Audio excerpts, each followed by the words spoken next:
Kia ora, everyone. Thanks for joining us today on the Screen Music and Sound Guild YouTube channel. If you are part of the music and sound industry and you're not a member of the guild yet, or you're interested in becoming part of the screen music and sound industry in New Zealand, you can sign up at smsg.org.nz. And today we're having a chat to my good buddy, musician, composer, MPSE award-winning sound editor, Morgan Samuel. Yay! Hi, Morgs. Yay. Kia ora. Kia ora. Thanks for having me. No worries.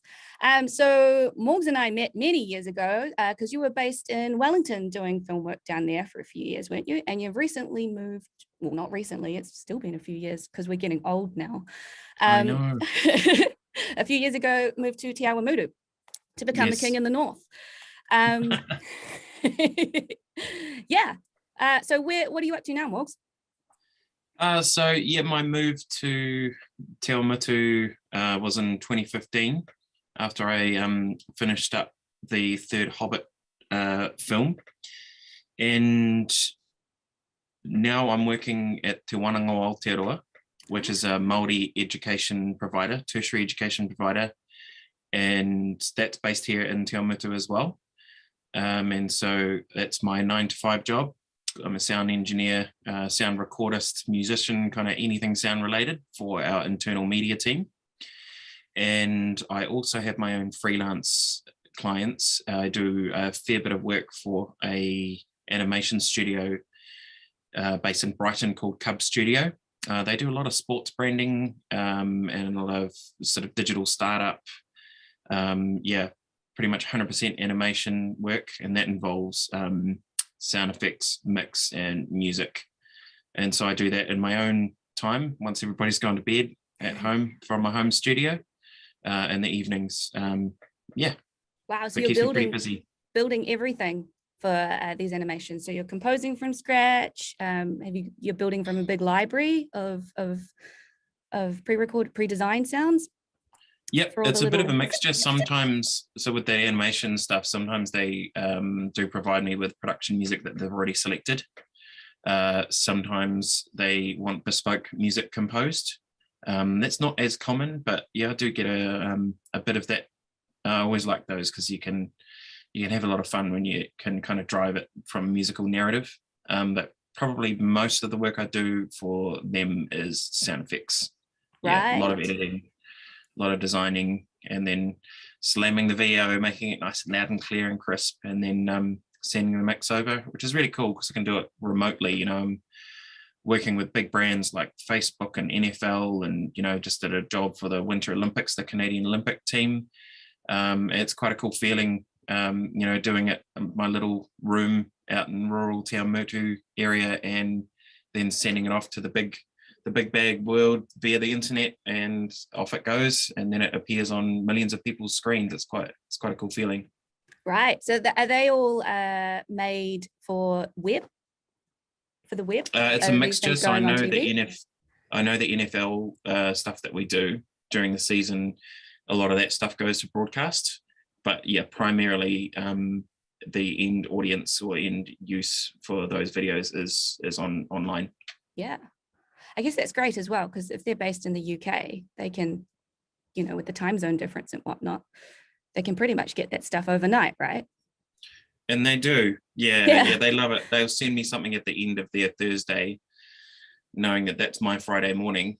And then, sometimes I get a little bit of extra time, but usually, if I've finished it by, say, 10 or 11 o'clock on Friday night, that's just by the time they've got to work, had their coffee, and then in comes their sound mix. So I'm working while they're sleeping. Yeah. That's cool, because some of those NFL seasons, they go on for ages. Yeah. There's a lot of work with those guys. They're a big client. Yeah. Oh, epic. Let's have a chat about how you started. So you are not a Wellington boy originally, right? Correct. Yeah. So I was born in the Waikato, and I grew up in Te Wānanga, where I am now. I started by doing a 3-year music production degree at Wintec in Hamilton. And I, come from a heavy musical background. So then it was more about, music and songs and songwriting. And then during that period of study, I discovered the wonderful world of, screen and music and screen and sound together. And I found I had a bit of a knack to it. I just really enjoyed, the power of being able to work with moving image. And during those 3 years, the Lord of the Rings films were coming out every year. And so we went to them, at Christmas every year. And I remember sort of thinking, man, if this was made in New Zealand or Wellington, like, I want to get in on that. It looks really exciting. So I packed up my van after I'd finished my my postgraduate honours at Wintec in 2004. And at the start of 2005, I drove down to Wellington and rented a room and just started from scratch. But I had a little bit of an in. So basically, someone that I had done some work for in Hamilton knew a sound editor by the name of Chris Todd, who was already on the inside of the film industry in Wellington. And it only took a recommendation from his friend in Hamilton. I sent him the CV and he flicked it on to Chris. And then I got a call from Chris and said, come down and have a chat. And so to cut a long story short, I ended up doing a Kiwi film with Chris as a dialogue assistant in 2005. Absolutely loved it and thought I'd found my calling. And I was like, I found my people. I loved the detail that the level of detail that film sound went to. It really kind of appealed to my kind of meticulous nature. And there was just so much to learn, and I loved being on Pro Tools. It's great software. And then over the next couple of years I sort of worked my way up, and then started getting into some of the bigger films, working with you on District 9 and Lovely Bones. However, I think when I first met you, Morgs, it was when you were RXing out piano pedals on Lovely Bones. Yes, for Lovely Bones I spent 3 weeks taking the sound of a squeaky piano sustain pedal out of a recording, and I believe they ended up using it. But yeah, it was pretty cool. I remember that because I only swung by to drop off like one piece of paper and ended up talking to you for like half an hour, which is usually how it goes. You were dropping off a current reels list, and I was like, what's this? Yeah. I remember that too. But it's important to note that it wasn't just, work on the film with Chris Todd and then film after that. There was big periods in between of where I didn't have any sound work in that area. So I went in, my main bread and butter was music teaching. So I used my musical skills to keep myself alive. So I was a mobile music teacher. I'd take my guitar and go to houses after school, and I had a round of about 20 or 30 students that I would teach each week. And that kind of kept me alive in between the big gigs. I also then managed to get a really cool role working as a junior engineer at Marmalade Audio, which was in the center of Wellington. And that was really awesome. That's when I really learned how to be an engineer, because it was, fast turnaround, working with big clients, recording like 80 takes of Grant Walker and Big Save furniture ads. I was only there for about 18 months, and then the film world came calling again. And it was probably one of the biggest decisions I've ever had to make, because I had this really cool job. I was making it. I was in the ad industry, and I was, going out to lunch with all these really cool clients like Clemenger BBDO and Saatchi, and I was in it. But then Chris Todd rang me and said, hey, I've got another film if you're keen. And it was only for 6 weeks confirmed work, but I just knew that was kind of like really where I really wanted to be. And so I left my job at Marmalade and did another gig with Chris Todd. And then, of course, there was nothing again after that, but I kept myself afloat with the music teaching, and then, just gradually increased to the point of going through those couple of films I did working alongside you. And then there was, what I think of as my grand finale working in the film sound world, but the Hobbit trilogy, which is, probably the pinnacle of my film sound career, because it was awesome. It was really hard work, but it was exciting and innovative, and just being around so many switched on people I loved it. It was cool. Yeah, we had it was a team bonding effort, wasn't it, working on those films? Yeah, That's all I'll definitely. say. Yeah. And then the change, you know, part of it was I sort of felt like I'd sort of ticked that one off a bit. I was starting to also change, you know, in my personal life. My wife and I had a son, and, you know, it changed how I was able to kind of be around home. I wasn't able to be around home as much, and the lifestyle wasn't really working. And there was, unfortunately, also I had a bit of a bugbear with the Wellington weather. I just sort of had enough. But then also personal circumstances, and that my father became really sick with cancer, and so those three things combined are sort of like, okay, it's time to make a bit of a change. And again, it was a really big decision, but one that I felt was right at the time. And I'm really lucky. I landed on my feet. You know, like I never thought I never thought I'd get a sound engineering job in a little dairy farming town like Te Wānanga. I came up here, and I was actually I was driving tractors to start with for 6 months as my fill-in job. And then, yeah, it was just through, again, someone that I knew that said, hey, there's a place that needs a sound engineer, you should go and have a look. And away I went. So I'm really lucky. Te Wānanga is an awesome place to work. The people here are just, it's like a family. And I really like it because it's 9 to 5.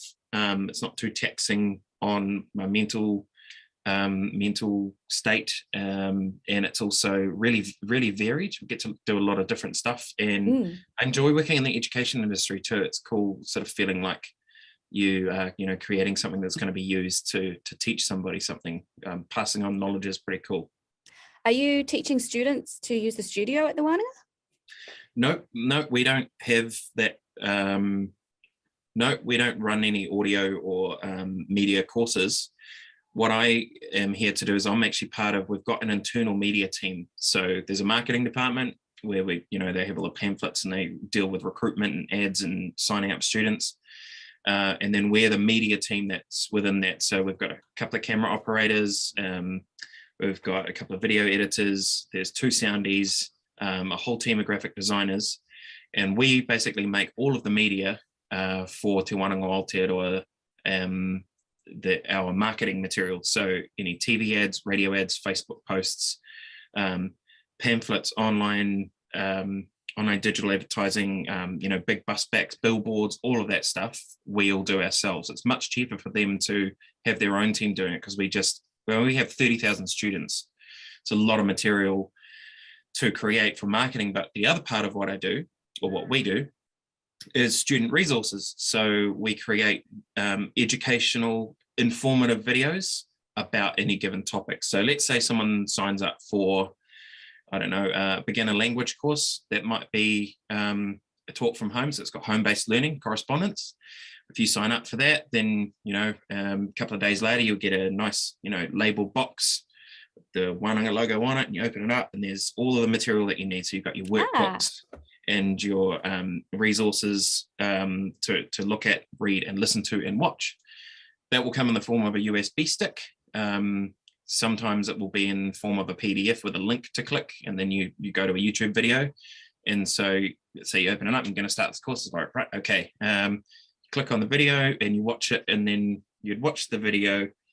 And once you finish that, you sit down on your workbook, and the workbook will reference, okay, in this video, what did they talk about? Or what was one of the sentence structures that you noticed? Or, so the questions relative to that. So those are those are course resources and student resources. And so we make those. Right. Are you finding you have to you're making more content with COVID shifting a lot of learning online? Yeah. You're generating a lot more material. Yes. And also the explosion of interest in learning Te Reo as well, which is cool. Yeah. It's a bit of those two factors have increased our workload massively in the resources side of things. So the pandemic created a big rush because all of a sudden we couldn't have students on campus. So all of the learning had to go online. So our first lockdown in 2020, it was probably some of the busiest days I've done. I was at home working from a studio at home, mixing sound for videos that we'd filmed, but we sort of, a couple of them we had on the shelf, and we even had, Māori TV called us up saying, hey, we're screaming for content, please help us, what can you make? And they were like, well, actually we've got these 10 episodes of this podcast that we filmed, that we kind of just filmed them for little snippets to use for marketing, but we could probably put them together and make a full episode if you want. And they're like, yes, please. So away we went. So we were doing stuff both for ourselves, for our students, to get all of our learning resources online, and for external people like broadcasting agencies that were just screaming out for content. And it really hadn't stopped. Te Wānanga Aotearoa is a very forward-thinking organization. They're really switched on in the digital space. And so we were already moving to that kind of learning model to begin with. And then as soon as the pandemic hit, so we had a framework there, the platform was there for us to, put the content on. They just needed content. And so that's where we came in. So wow. Yes, that has definitely increased our workload a lot, and it hasn't really stopped, but it's good. I love it. It's really rewarding work. It seems to definitely be a big meld of all of your previous experience, like working in advertising, doing the recording studio stuff. It all just sort of works together. And also your interest in teaching and education. Yep. Yeah, it's really definitely. like kind of all built up to this point. Yeah, it has. I mean, and that's why I'm really grateful. Like sometimes I kind of pinch myself and go, wow, and I'm here, I'm in 10 minutes drive in my hometown. I'm around my family, and I'm doing what I love and what I'm trained to do. But there's bits of everything. Like I still have to credit a lot of my musical background is what got me started. And it's here I get to flex those muscles a bit. Our current marketing track is one which I composed about 4 years ago, and it's a really cool feeling knowing that I composed that. The vocalist on there is me, the guitar player is me. The drums are programmed, but don't tell anyone. But you can cut that bit out. and it's really cool. And then the next day I might be recording radio ads, and then the next day I'll be out with the film crew holding a boom mic and operating a sound devices recorder and miking up people with lapels. So that's what I mean by the variety. It's really cool. Variety, and I feel also adaptability. Maybe not just with the spread of work that you do, but also how you were saying things like, in downtimes when there wasn't a film on, because it definitely for a few years there, or even now, is very much feast or famine. I feel there's always a glut of work, and there's no one to take it on, or there's nothing. Do you find that too? Yes, for sure. I've been very lucky in the last few years, pandemic and skipping the pandemic. I've been okay, but there've definitely been periods where you do have to sort of think about outside of the film box. It's just like, well, how am I going to feed myself this week? And it's tricky, because we are in, it's quite a niche job. I've got to be honest. When I was studying, I didn't even know a sound engineer was a job. I didn't even I watched all these movies and stuff, but it took me a while to actually click, hey, someone's sitting there putting those sounds on those things. I didn't even know. And with the advent of social media and digital presence becoming so much larger in people's lives, there's definitely more work out there, but you still kind of have to fight to get it, because sometimes it's about just knowing the right person. And what you're talking about with adaptability, like even now, like you have to be adaptable, like to be able to survive. You have to kind of say yes to everything when you're first starting out, because you don't know where these small jobs may take you in the future. So I remember one of the jobs that I said yes to when I was very first starting was a podcast called the Rugby Roundtable, and I edited that for $50 an episode. It was about 3 hours of material. It took me like at least a day to edit, and it was fast turnaround, and it had to be good. But I just did it because I didn't have any other sound work on, and I just kind of had a feeling about this guy Jed who was running it. Had a feeling that he was onto something, and that little $50 podcast project ended up not only taken me around the world twice with that project, but that is how I got my client Cub Studio in Brighton, because Cub who Studio, you work for now? Yes. Yeah, Cub Studio were kind of starting out as well, and they were rugby fans, and so they sort of contacted Jed and said, hey, do you want some animations done? We'll just do them for free because we like what you're doing. So when we went to London in 2008, following the All Blacks tour, doing those shows around the rugby roundtable and the alternative rugby commentary, I met those guys, and so then you've got a bit of a rapport, and then lo and behold, about a year later, they said, hey, we've got these little animations. We liked what you did for the rugby roundtable. Can you do that again? But this time we'll pay you. I was like, okay, sure. And so I never would have made that contact if I hadn't have said yes to that really small $50 a podcast job. Yeah. And so you just never know where things might lead. Definitely. And there's such there's an explode, like we are called the Screen Music and Sound Guild. Yeah. But these days there's so many different screens. It's not just TV and it's not just film. There's there's phone games, there's VR, there's social media, there's web series. It's very, very varied. Yeah, that's what I mean. I mean, like, I love this digital age that we're coming into, not just because of the extra work it creates, but because it's exciting. Like, people are kind of doing things differently now. Like, if you'd said to me 10 years ago, you'll be making podcasts that will go online, and then people will sign up to these courses and listen to podcasts, and that's going to be how they learn, I'd go, what? Wouldn't they just go to a classroom? Now it's becoming the norm. Even our Facebook ads, we can create a Facebook ad, and I can go in and go click and spend $100 to boost it and get it in front of exactly the people that we need to get it to, down to a demographic, right down to where they live. Meaning that, the content that we're creating, it has more purpose. And I think it's really exciting to be working in that space. So what's been one of your favorite projects that you've worked on recently? Or not even recently, since the dawn of time? Yeah, it would honestly have to be The Hobbit. Because, I mean, part of my sort of dream was to work on a Peter Jackson film from start to finish. Because in some of those earlier jobs, as like, I was kind of brought on for a couple of months to help out, and then I'd jump off again, and I had like major FOMO because I'd leave and I'd know you guys were final mixing. But it wasn't just that. It was, I think for me, it was like a really cool close of the chapter, because it had started with Lord of the Rings. They were groundbreaking at the time. No one had done a trilogy of 3-hour films and then released them a year apart and then had that much success at the box office. So that was like, the beginning of my pipe dream, and here's me driving down to Wellington hoping I can get into that. It took 7 years for me to finally get into that. But once I was in, I found I really injected myself into the fabric of the sound team. I felt like part of the family.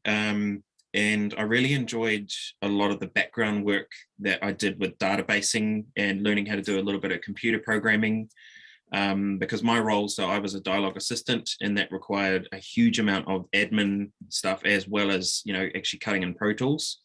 I feel also, this is the bit no one, sorry to interrupt you, but like, this is the bit no one ever tells you when you get into a film, is that I swear it's like 50% sound editing and the rest is all just file management, admin, it is, tracking everything. No one tells you that. It's not glamorous. No, but I mean, and I mean, as an editor, you probably do a little bit less of that, but you would have had to have gone through the assistant years to have understood and be able to use those systems. But it's so imperative because, and again, like this really appealed to my meticulous nature with the tracking of every single ADR take that we recorded, and making sure that we circled on the sheets which take was a select, and we had, one director select and another director select, and we had to prepare both of those, and preparing sessions for the editors so that it's really easy and quick, because they're just chopping all the time, going through picture changes.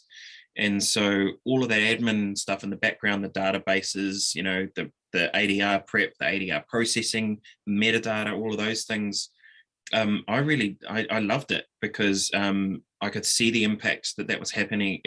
I could see the impact that was having, and I got a real sense of satisfaction out of knowing I was making it easier for the editors.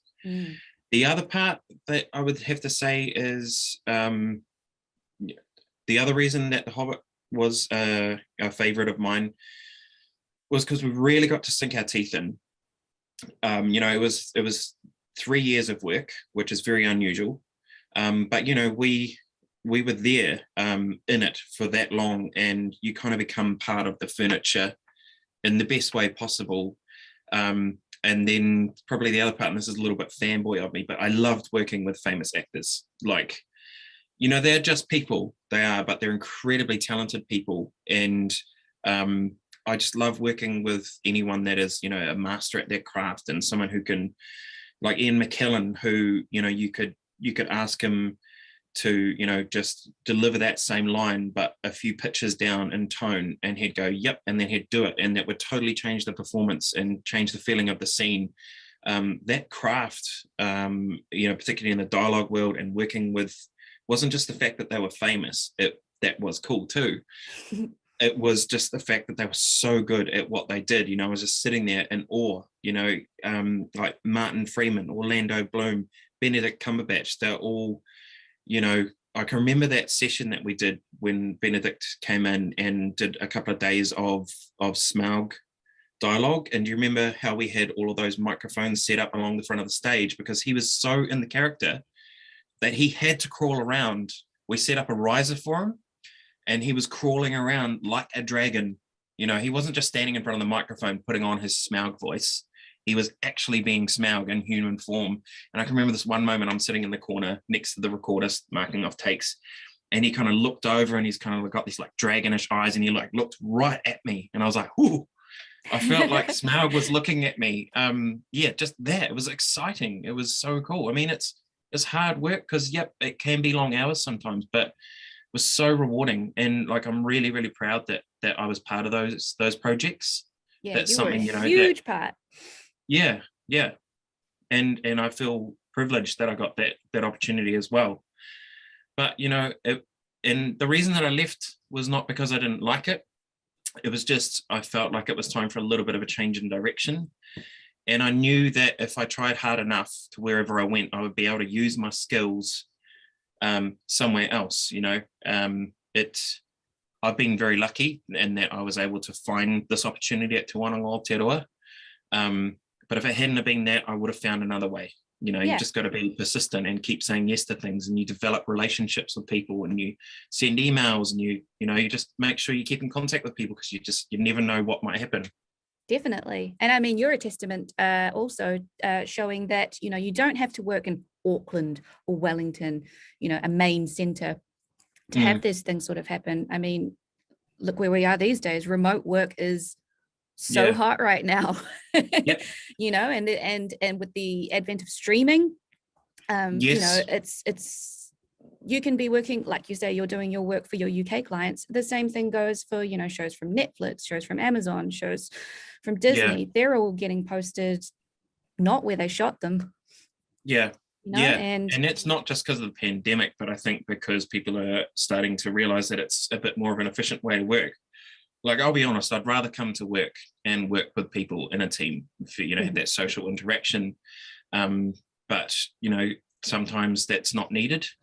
I mean, like, I know there's a guy about 20 minutes from here working in a place called Ngārawawahia, which is just north of Hamilton. And he does sound for some of the biggest games that go on PlayStation. And you would never know that he's there. We tried to see if we could pull him into Te Wānanga to help us out with some extra work we had. And he was like, I'd love to, but I'm too busy. I'm just absolutely booked out. And I was like, oh, really? What are you working on? And he's like, I'm just doing all game sounds, and he just does that from a little rural town, 10 minutes north of Hamilton. You'd never think that would be possible. Yeah. I mean, I think it definitely helps when you're starting out to build contacts, to be in those hotspots like Auckland and Wellington. It helps when you're starting out. It definitely does. Yes. But it's not imperative. I mean, there are educational institutes, there are other small production companies that aren't based in Auckland and Wellington. And then, there are also, there's the whole world of podcasting, which has totally exploded in, this humans' hunger for information. People can start podcasts themselves. All you need is a microphone and, a nice quiet space and something to record it on. And then you're away. Your content's got to be good, obviously, to make people listen to, but you can do a lot you can do a lot in terms of creating content without the need for, massive studios. Let's talk about taringa. For those out there who don't know, tell us about taringa. So taringa is a weekly podcast about all things te ao Māori. So that's created under the umbrella of Te Wānanga Aotearoa. We started that 5 years ago, and it started with a tikanga and reo expert by the name of Paraone Gloin. He was also working for Te Wānanga Aotearoa at the time. And I, from the technical side of things, I thought, we could be getting a bit more of our digital presence out there. A good way to share the knowledge. And Paraone had already been thinking about doing that, but didn't know how to do it. So when we put our heads together, we realized that we had all we needed, and we just started making it. Because I'd already worked with the Rugby Roundtable, I knew how to structure and plan a podcast. Because you see, podcasting, you can set up a microphone and you can edit things, but to get your content right, it can sometimes help to have good planning.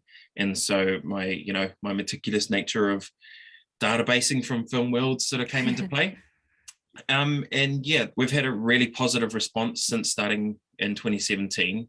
We've got around 60,000 listeners every month now. When we first started, I think our first episode had 180 plays.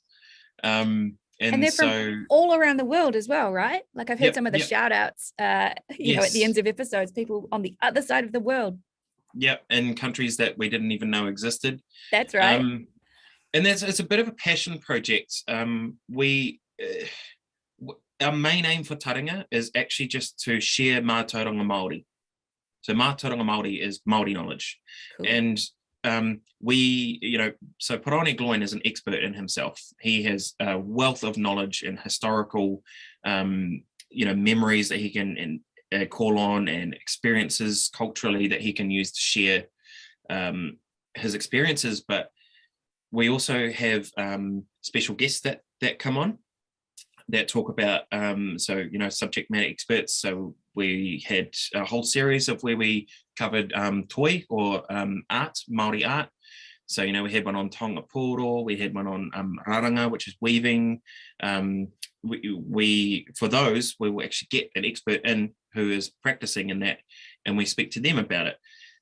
What taringa is about, and what I really like about it, is that it actually gives people access to that kind of knowledge anywhere and for free. It's not so much used as an enrollment tool. Like, yes, we do run a few ads in it, but it's not really about that. It's actually about kind of keeping Māori language alive, and tikanga Māori, which is Māori culture, alive. And the timing was really good because, we're in as you said before, right now we're in a bit of a, it's becoming much more popular. Māori language is becoming more of an accepted thing, which I think is great. I like to call it the revolution. Oh, yeah. That's his advertising background there. I don't think I coined that, but it kind of is. So at the Wānanga, our classes for Māori language are full every year, and there's even a waiting list. And so it helps to be able to kind of ease that a bit. But if anyone has even a little bit of interest in it, doesn't matter whether you're Pākehā or Māori or Samoan or Chinese, it doesn't matter. It's if you've got an interest in it, these podcasts are designed to be able to give you a bit of a glimpse into the Māori world. And we present it in a fun way. There's a lot of laughs, and there's music in there as well. But that's something that, again, I'm really proud to have been involved in from the start. I take great pride in making sure our production level is very, very high. So we go through the big, deep and crisp radio announcer in terms of our sound. Everything gets a full edit, so we don't just record it and then leave all the channels going. We chop all the bits out when people aren't talking, and that's a very lengthy process, but it creates a much better experience for the listener. But overall, just the kaupapa of it, the purpose. It's really cool to know, now we've got 225 episodes that anyone can go on and listen to. That's, it's a lot of content, and that's going to be there forever. It's such a great resource. Yeah, we submit our episodes to the Ngā Taonga Sound and Vision archives. And so I feel really good also knowing that, in years to come, when some of these guests, some of our experts, our tohunga, aren't alive, but we've captured an hour of them talking, that's going to be there forever. And so their knowledge can still be shared. So it's not just about the now, it's about the future as well. And doing that in a Māori space is really cool. It's so rewarding. Oh, that's so special. That's so great. And it's just another way as well of, you utilizing all of your skills up to this point to create this treasure. That's literally going to be sitting in the archives of New Zealand's history.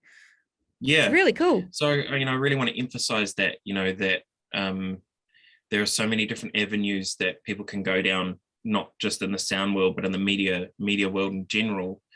And so you never know what might be around the corner that could create not only a job for you, but also a resource or something that is going to actually have meaning and contribute to society in a positive way. Absolutely. There's just so much content out there now. I think maybe as a society, maybe there's too much content. Oh, there's maybe too much. You can't keep up. Like, oh my goodness. I almost I love it really. Yeah, you have to get a variety of friends to sort of sift through all the cool shows, and then you can sort of see which ones are worth your time or not, because you can't do them all. It's impossible. Yeah, exactly. And same with podcasts. People are information hungry now because we can get it so much easier on our phones and our tablets and our laptops. Like when I'm having my lunch, I'll watch YouTube, to learn something. You didn't used to be able to do that. Who's making that content? Someone is making the content, and so if you can get in on that, there's so many options. It's really cool. For those who are interested in listening to Taringa, where can they find that? Oh, so Taringa has a website, taringapodcast.com. That's TARINGA podcast.com. But we are on all major podcast platforms. So Apple Podcasts and Spotify. We're on Google Podcasts and all of the other smaller ones like Castbox, etc. But you just need to search up Taringa. We've got the green logo. It's pretty obvious, you can't miss us. And then just subscribe and pick an episode and have a listen. Or we also have a Facebook page as well, Taringa Podcast. Flick us a message if you're new, share it around, and just enjoy the content. Cool. Go and check out Taringa. Thank you so much, Morgan, for your time today. Oh, that's cool. Thanks for having me, Steph. It's been really cool to kind of share my experiences. And, I hope that if anyone else is thinking about getting into sound or media in general, then, if it's your passion and you feel like it's what you were meant to do, then you're probably right. So that's what I did. I followed my passion and it worked out really well. So, if you're that person, follow the passion. Thank you, Morgan, for your time. No worries, Steph. It was really, really cool to record it all with you. Oh, cool. All right. We'll take care until next time. Ka kite. Ka kite. And if anyone wants to join the guild, it's smsg.org.nz. If you would like to head to that website and become a member, that's the way to do it. Thank you. See you all. Don't forget to like and subscribe. I've always wanted to say that. Bye.